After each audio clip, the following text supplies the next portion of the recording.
Mga kababayan, mga katambay, si Kamanong pong muli, nagbabalik po sa inyo para po magkomento. Samahan niyo po ang inyong lingkod. Bago po tayo mag-umpisa, siyempre po, babatiin ko po muna kayo. Magandang umaga po muna. Tanghali, hapon, gabi, madaling araw po sa atin lahat. Saan man sulok ng bansa o mundo tayo naroon. Naway maingatan po kayo mga tambay. Maingatan po tayong lahat. Ito po mga tambay, kahanga-hanga po ang ginawa po ng Solgen mga tambay. Sinagot niya na po. Pati po ang palasyo mga tambay ay talagang sinabi po ng Solgen na handa po siya. Handa po siyang magbitaw, lalong-lalo po kung wala na pong tiwala sa kanya ang Pangulong Marcos ay handa po niyang talikuran at magbitaw sa pwesto mga tambay. Bilang Solgen po mga tambay, si Solgen Guevara. Pakinggan po natin ang balita at komentuhan po natin mga tambay. Mula kay Steve Raz, Solicitor General Guevara, sinagot naman ang pahayag ng Malacanang matapos itong umatras bilang abogado ng gobyerno laban sa petisyon ng mga Duterte. Nagbabalita at nagsiservisyo mula sa Office of the Solicitor General, si Steve Raz. Steve, magandang hapon. Magandang hapon, attorney. Sa isang mensahe sa media, binigyang din ni Solicitor General Minardo Guevara na ang tungkulin ng Office of the Solicitor General ay hindi lamang maging abogado ng gobyerno, kundi tagapagtanggol din ng interes ng taong bayan. Ginawa ni Guevara ang pahayag matapos sabihin ni Palace Press Officer Claire Castro na dapat niyang i-assess ang kanyang sarili kung nararapat pa siyang manatili bilang abogado ng gobyerno. Kaugnay ito ng desisyon ng OSG na hindi tumayong abogado ng matataas na opisyal ng gobyerno na may kinalaman sa pagkakaresto laban kay dating Pangulong Rodrigo Duterte, kaugnay ng habeas corpus petition na inihain ng magkakapatid na Duterte. Tungkol naman sa posibilidad ng kanyang pagbibitiw sa pwesto, sinabi ni Guevara na ito ay nakasalalay sa desisyon ni Pangulong Ferdinand Marcos Jr. dahil ang Pangulo lamang anyang mga pagsasabi kung may tiwala pa ito sa kanya. Kahapon Lunes, naghain ng OSG ng manifestation and motion sa Korte Suprema upang hilingin ang pag-recuse ng kanyang tanggapan batay sa kanilang paninindigang walang jurisdiksyon ang International Criminal Court o ICC sa Pilipinas, lalo't gumagana naman anya ang justice system ng bansa. Servisyo mo sa Office of the Solicitor General Steve Rads para Nakita niyo mga tambay, napakatalino po ng Solgen, mga tambay. Totoo po yan eh. Gumagana naman po ang justice system natin. Umiiral po. Gumagana po ang ating mga judicial. Gumagana. Bakit po dadalhin mo ng ICC ang dating Pangulong Duterte? At ang lumalabas pa dyan ay pagkikidnap. Di ba?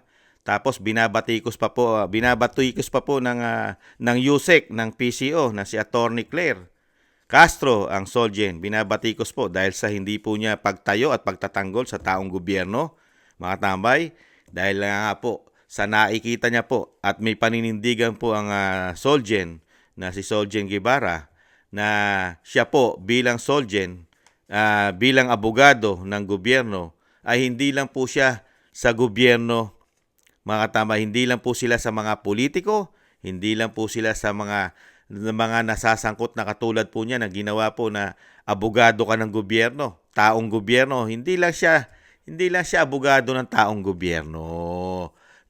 Kailangan niya rin kunin ang interes ng taong bayan na nagpapasweldo sa taong gobyerno. Ito po ang maganda, hindi po interes lang ng mga nasa gobyerno, mga politiko. Di ba? Hindi po interes lang ng taong gobyerno ang trabaho po ng Solgen. Yan po ang tunay na dapat pong malaman at trabahuhin ng lingkod bayan. Kung ikaw ay naglilingkod bayan, hindi po para sa inyo lang pumapabor, lahat ng ginagawa nyo ay pabor po sa sarili nyo. Pabor sa interes nyo. Kailangan titingnan din po ninyo, katulad na sinabi ni Solgen, kailangan titingnan nyo rin ang interes ng taong bayan. Pumapabor ba sa taong bayan ang ginagawa nyong desisyon na bigla nyo na lang itakbo na napakabilis, harassment, kidnapping? Ayon mismo ito. Pinahayag po ito ni dating Executive Secretary Attorney Salvador Medaldea na kidnapping ang ginawa nyo talaga at hindi nakakuha ng due process ang dating Pangulong Duterte. Di po ba? Kaya po, kahanga-hanga po ang ginawa ni Solgen. Hindi po siya takot, hindi po siya timawa sa posisyon, hindi po siya timawa, mga tamay. Handa po niyang bitawan ang kanyang posisyon bilang abogado ng gobyerno, Solgen. Talagang meron po siyang paninindigan, mga tamay. At alam niya po ang batas, alam niya po ang rules, alam niya po, dahil ito po ay matalino po ito. magaling na abogado, mga tambay, ang Solgen. Alam niya po ang panuntunan at alam niya po ang Rome of Statutes ng ICC. Alam po niya 'yan, mga tambay. At alam po ni Secretary ni Solgen Guevara ng ICC ay last resort mo lang. Last resort lang po ng bansa yan kung ikaw ay kasapi pa. Hindi ka na nga kasapi eh. Wala na nga jurisdiction sa atin dahil hindi tayo miyembro niyan. Di ba ba? Kaya alam po ng Solgen dyan na hindi na tayo miyembro niyan.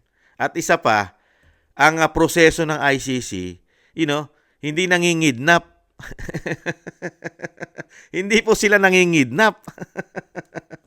Sa bagay, ang nag-traitor at naghudas naman sa atin ang ating gobyerno. Hinudas po yata ang dating Pangulong Duterte. At syempre po, naghudas na rin po sa ating bayan. Nagtaksil po siya, mga tambay. Nagtaksil po siya dahil ang pinalabas po niya at ang sinunod niya po ay ang jurisdiction po ng Ibanyaga. Yun po ang sinunod niya. Yung walang jurisdiction sa atin, pero yung jurisdiction ng Banyaga doon sa bansa nila at sa pagiging ICC nila, yun ang sinunod niya. Hindi niya pinotektahan ang ating soberenya. Yun po ang pinakamasakit na ginawa po ng binagoong Pilipinas. Kaya nga po nakakalungkot lang po, mga tambay, talagang sa sobrang pamumulitika, demolition job na natanggap ng mga Duterte. Yung sinasabi nga utang na loob, Bagay ganyan po tumanaw ng utang na loob eh. Ang mga Marcos, ganyan po sila tumanaw na utang na loob po pala. Puro panggigipit ang utang na loob na ang kaya po pala nila ibigay sa mga taong nakatulong sa kanila, lalo nung makabalik sila sa kapangyarihan. Ganyan po pala sila tumanaw na utang na loob. Talagang handa ka itapon. Handa ka niya itapon kahit sa kasulok-sulukan ng mundo. Kung gugustuhin niya, kung siya po ang nasa kapangyarihan. Mga tambay. Nakita niyo po, dating Pangulong Duterte, mga babayan, at yan po ay napakalaki pang usapin para po makabalik ng bansa. Dahil mismo po, di ba? Yan po ay napag-uusapan na po nila yan. Pati po ang DOJ Secretary, done deal na raw po yan. Done deal na, nahando na raw po yan. Hindi na raw po makakabalik yan. Kung ang DOJ Secretary ang masusunod, hindi na raw po makakabalik ang dating Pangulong Duterte. Ganyan po katindi, mga kabayan, ang ginawa po nila panggigipit. Lalo-lalo kay dating Pangulong Duterte. May panahon naman po yan, mga kababayan. Talagang ganun eh. Sila po nasa kapangyarihan. Paano po kaya kung wala na sila sa kapangyarihan? Ganito po, itong batas po bang pinairan nila ay tama? Hindi po kaya sila magkakaproblema lahat dito pag hindi na sila nasa posisyon? Mga kabayan, baka naman sa susunod silang lahat naman ay ipaitapon. Ipatapon din sila ng bansa. Kasi napakadali po nilang magtapon ng Pilipino. Ipamigay sa Banyaga, mga kabayan. Paano ko po kung iba na nakaupo at hindi na sila? Paano kung gawin din po sa kanila yon? Ito pong mga nakaupo ngayon na ipatapon din po sila sa ating bansa. Diba? Ganun lang po yun eh.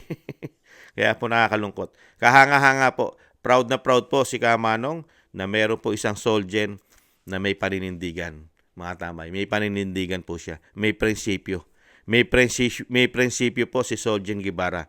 Dahil nakita niya po, dahil isa po siyang abogado, nakita niya po ang ginawang proseso ng pamahalaan, kaya hindi niya po kaya ipagtanggol ito. Hindi niya kaya ipagtanggol. Kaya lang siyempre binabatikos po siya na mismong gobyerno na po ang bumabatikos po sa kanya ngayon. Mismo po ang undersecretary po, ang USEC ng PCO na si Claire Castro ang bumabatikos po ngayon sa Solgen, mga tambay. Talagang hindi makapayag at hindi matanggap ni Claire Castro na hindi ipagtanggol ang gobyerno, ang taong gobyerno ni Solgen. Ganyan po katindi, mga kabayan. Kung ako naman kay Pangulong Marcos, si Claire Castro, si Attorney Claire, ipalit nyo Solgen. Mr. President, ayan. Ipalit nyo po si Claire Castro bilang Solgen. At siya po, sa tingin ko po, talagang wala na pong katalo-talo ang taong gobyerno. Lahat po ng gagawin nyo, Mr. President, ay kayang ipanalo ng Attorney Claire Castro pag ginawa nyo po Solgen yan. Dahil sa nakikita ko po, mga tambay, komento ko, si Attorney Claire Castro ay pumapabor po komento ko, ay pumapabor po sa mga taong gobyerno. Hindi po katulad ni Soljen Guevara, tinitingnan niya po ang interes ng taong bayan.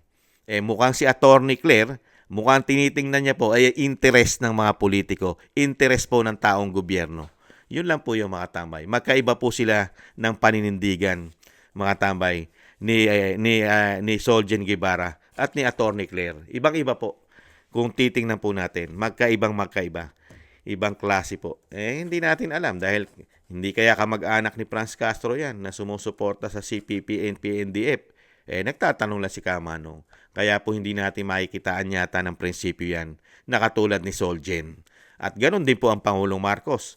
Ano po makikita natin prinsipyo sa Pangulong Marcos? Mismong kapwa Pilipino mo na, hinuhudas mo pa yata. Mga kabayan, bago po tayo magtapos, siyempre po, saludo po si Kamanong sa ating Soljen, kahanga-hanga po. Talagang nakita niyo po ang ginawa po ng pamahalaan. At ito po ay sa nakita po ng mga Pilipino ay hindi niyo rin po matanggap ang ginawa ng pamahalaan, lalo-lalo ng binagoong ang Pilipinas. Kaya po hindi niyo na pinagtanggol sila. Yan po nakikita ngayon ng mga Pilipino. Di ba? Siyempre po, shoutout muna tayo mga tambay. Shoutout po muna natin ang ating mga kababayan. Teka, tingnan natin yung iba. Tingnan natin ang mga shoutout natin. Ito po mga tambay. Shoutout po natin si Kingston ng 123 Hong Kong. Salamat po sa mga biyaya pinagkakaloob. Shoutout na rin po kay Gina Ray Solid DDS ng Berlin, Germany. Jake Yahut, Jasmine Channel, Jonah Banks ng 1017 Milwaukee, Wisconsin, USA. Julieta Celona ng Sydney, Australia. Ma'am LB Sermani ng North Miami, Florida, USA. Grace Obet ng California, USA. Michelle Del Valle ng New Zealand. Sara Nakamura ng Japan. Milencio Bandibas ng Jeddah, Arabia. Trojanta ng Korea. Lopez Ivana ng Saitama, Japan. Librado Reyes ng California, USA. Danilo Basan Jr. ng Saudi Arabia, Jubail. Roberto Papa, United Kingdom, 29. Narciso Esteban, Reynaldo Pexon, June De Jesus, Lee Chen, Ana Santos. At syempre po, tingnan pa po natin kung sino po shoutout natin, mga kababayan. Meron pa ba? Tingin-tingin pa tayo. Ito po, meron pa pala. Shoutout na rin po natin si Bon Rosales ng France. Shoutout po, Bon Rosales. Sino pa ba? Yan. Kung yung mga gusto po magpa-shoutout, ipunin na lang po natin at isa-shoutout po natin, mga kabayan. At syempre po, ito po, shoutout po natin si Jan Sarip. Shoutout po, Jan Sarip ng Holland po ito. Amsterdam, Holland. Shoutout po sa inyo. Ingatan nawa po. At syempre po, shoutout din po sa mga kababayan po natin sa kasulok-sulukan po ng Pilipinas at sa kasulok-sulukan po ng mundo na may Pilipino. Shoutout po, ingatan nawa po at mabuhay po kayo. At syempre po, thank you po sa mga nakakagusto po ng ating Tambayang Makabayan sa YouTube at TikTok. At thank you rin po sa mga nagko-comment, like, share, and subscribe. Maraming salamat po. At syempre po mga kabayan, isama po natin palagi sa dasal, panalangin, ang kaligtasan po ng dating Pangulong Duterte na naway makabalik pa siya sa Pilipinas ng maayos at mapayapa. Maraming salamat po. Paalam. Sa muli. Bye-bye.